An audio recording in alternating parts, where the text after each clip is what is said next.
And happening today, ever wanted to take a peek under the hood of, say, a 1919 Model T or one of the only 9 1963 Chryslers in existence? Well, today's your chance at the Henry Ford Museum's Engines Exposed. Coco McAvoy is live in Dearborn at the Henry Ford Museum.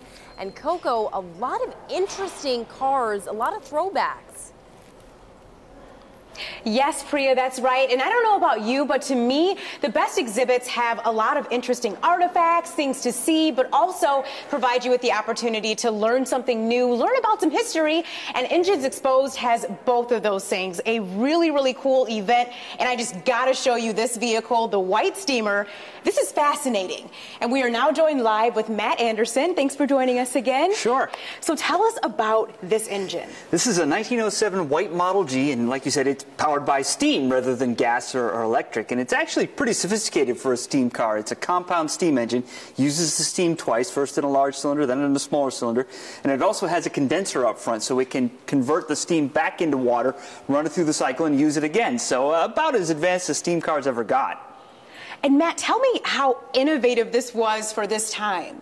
Yeah, for this time, this would have been pretty special. This is a time when gasoline vehicles were starting to become more popular and being a little more widespread, and some of the steam companies were looking for ways to stay competitive. Now, there were still some disadvantages. It could take you 10 minutes or more to get up ahead of steam to be able to run on this, which obviously was a lot longer than just cranking your gas engine and going. And was also, this particular car was expensive, about $3,500, when you could buy a Ford Model N for somewhere around $600. So that means this was probably a car that celebrities like to drive. Yes, this was popular with celebrities. In fact, Buffalo Bill Cody drove one of these. John Rockefeller had one. The White House had a white steamer in it when they motorized. Wow. And so looking at the body of the vehicle, too, talk a little bit about that and the style. Yeah, this is what we would call a touring car body. So, open sides, no glass windows, no enclosed cabin.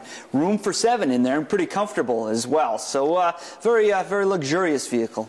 And so we kind of want to walk down this way. I know my producer was telling me that he wanted to see a 63 version of a vehicle. So tell us about this car. Yeah, this is a 1963 Chrysler Turbine, and these were experimental vehicles built in the early and mid-1960s. And they, instead of using an up and down piston type engine, they use a circular turbine engine, almost like a jet engine in them. It makes the cars very smooth. They don't rattle or shake very much, and they run on just about anything. You can use gasoline, diesel, kerosene. You could even run these on things like perfume or vegetable oil.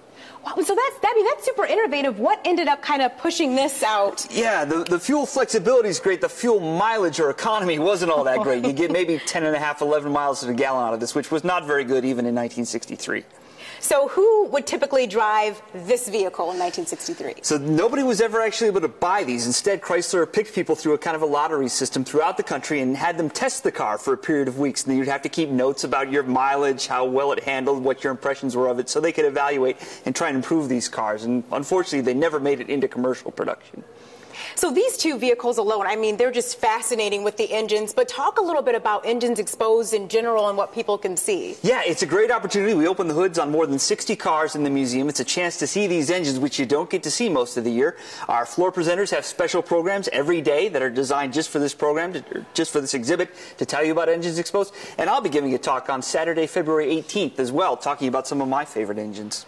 Because something I find interesting about this is the fact that even back then, I mean, they were thinking innovation. Absolutely. A lot of ideas that we think are new have actually been around for a long time. We have a hybrid car from 1915, for example, so that's long before the Toyota Prius was introduced. All right, Matt, thanks again for joining us this morning. So if you would like to come to this event, it's from 9:30 until 5 o'clock today. The exhibit runs until the 28th of February, so you've got some weeks to get to it, and I'm telling you, you have got to see this stuff. And as you see, it's got a wide range of prices from $16.25 to $22, but this is right here at the Henry Ford Museum of American Innovation, and it's just a fantastic time. Reporting live this morning, I'm Coco McAvoy, Local 4 News Today. Coco, I'm totally with you. I love exhibits where you learn something, and I guess what's old is new again.